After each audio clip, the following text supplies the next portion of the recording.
Pourquoi as-tu parfois l'impression que plus tu fais d'efforts pour être gentil, compréhensif, accommodant, moins on te respecte?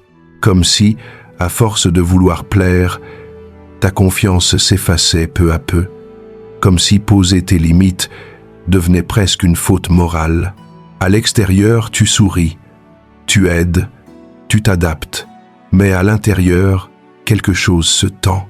Une fatigue sourde, une irritation contenue, le sentiment d'être constamment en train de te réduire pour éviter le conflit, jusqu'à ne plus savoir où commence ton affirmation et où finit ta peur de déplaire.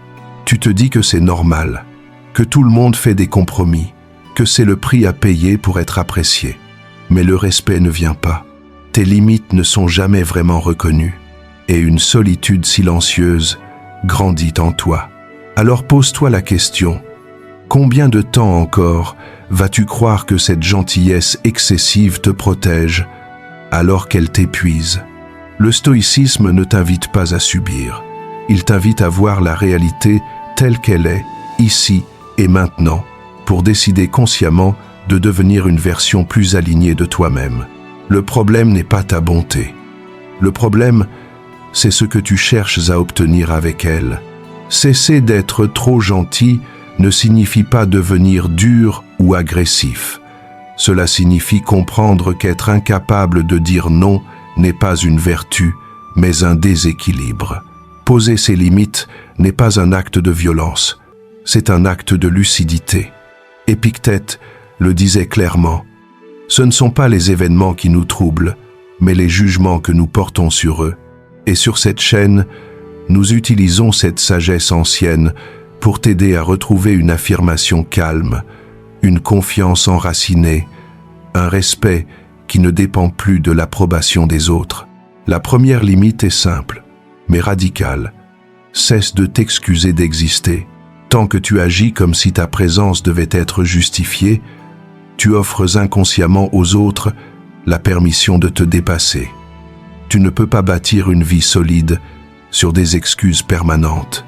Ton existence n'a pas besoin d'autorisation. Au travail, cela ressemble à cette scène familière. Tu acceptes une tâche supplémentaire alors que tu es déjà débordé. Tu dis « pas de souci » pendant que ton corps se contracte. Tu rentres le soir épuisé, sans même avoir osé dire que c'était trop. Ce n'est pas de la bonté, c'est une abdication silencieuse. Le stoïcien n'efface pas sa nature pour maintenir une paix fragile. Il choisit consciemment ses frontières. La dignité, comme l'enseignait Marc Aurèle, consiste à ne rien faire contre sa propre nature. Dire calmement « je ne peux pas, cette fois » n'est pas un acte d'hostilité, c'est un acte d'alignement. La deuxième limite concerne l'invisibilité. Tu crois que pour être apprécié, tu dois tout accepter. Pourtant, plus tu t'effaces, plus tu deviens transparent. À force de vouloir être aimé pour ton silence, tu perds le respect attaché à ta présence.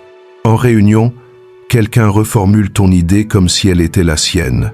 Tu souris, tu laisses passer, et plus tard, tu ressens cette frustration muette. Ce n'est pas l'injustice qui te blesse le plus, c'est ton silence. Celui qui veut plaire à tout le monde finit par ne plus être vraiment vu par personne. La sagesse stoïcienne rappelle que l'intégrité compte plus que la popularité. Le respect naît de la cohérence, pas de la complaisance. La troisième limite est plus subtile. Apprendre à dire non sans colère et sans culpabilité. Pendant longtemps, tu as cru que poser une limite signifiait blesser. Mais ne rien dire te ronge davantage que le conflit que tu redoutes. Ce n'est pas ton supérieur qui t'écrase lorsque tu acceptes encore une mission impossible. C'est ton incapacité à exprimer ton refus sans te sentir coupable. La colère naît souvent d'un sentiment d'impuissance. Lorsque tu apprends à formuler un refus clair avant d'exploser, tu récupères ta puissance tranquille. Dire « pas maintenant » avec calme transforme l'atmosphère. Ton ton posé impose naturellement le respect. Tu n'as pas besoin d'élever la voix. Ta présence suffit. La quatrième limite concerne la passivité. Rester silencieux pour éviter les problèmes peut sembler sage. Mais parfois, ce silence n'est pas de la paix, c'est une fuite.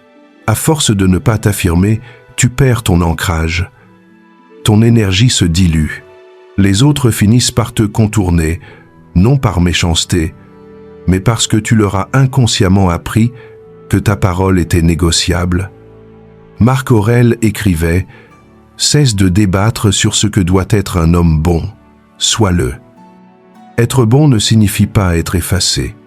Cela signifie agir avec droiture, même lorsque cela crée une légère tension. Enfin vient la 5e limite, intégrer ton ombre.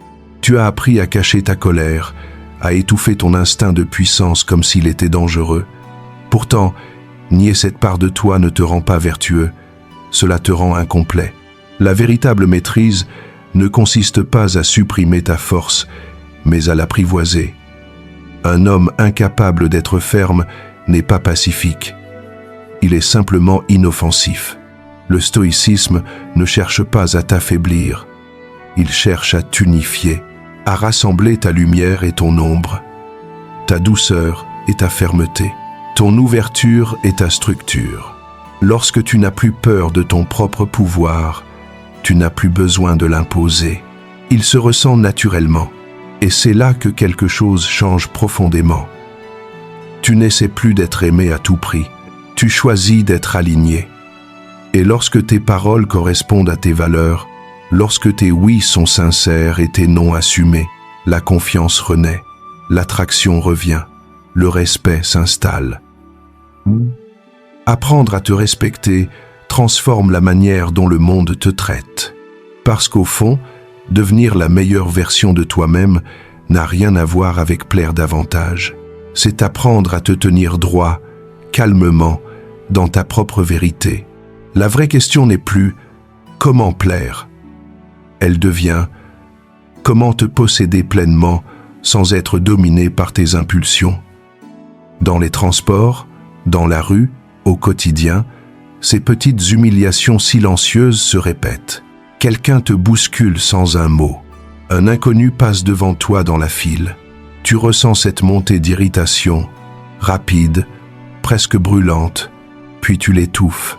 Tu te dis qu'un homme calme doit tout encaisser. Mais ce refoulement a un prix. Tu sens cette tension lourde dans ton ventre, une énergie qui cherche une sortie. À force de nier cette force brute, tu perds peu à peu ton ancrage.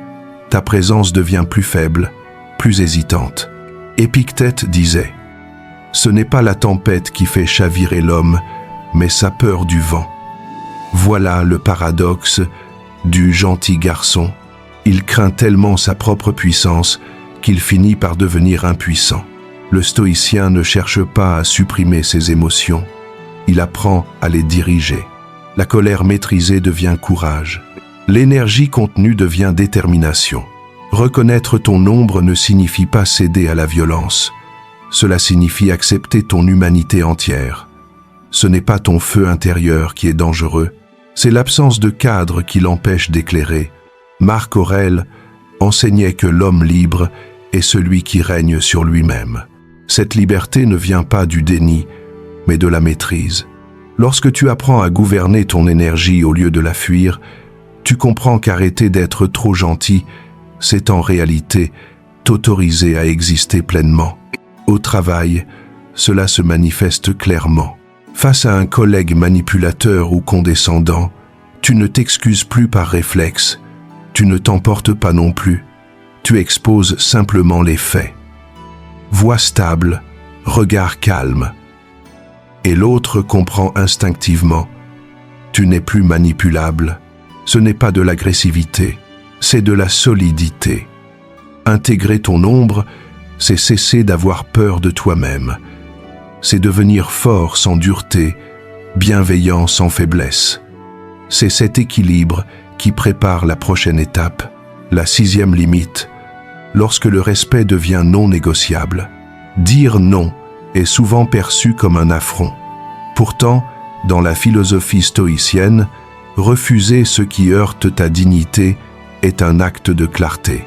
Chaque oui prononcé contre ton gré affaiblit ta colonne intérieure. Dans un commerce, dans un service, quelqu'un te parle avec condescendance.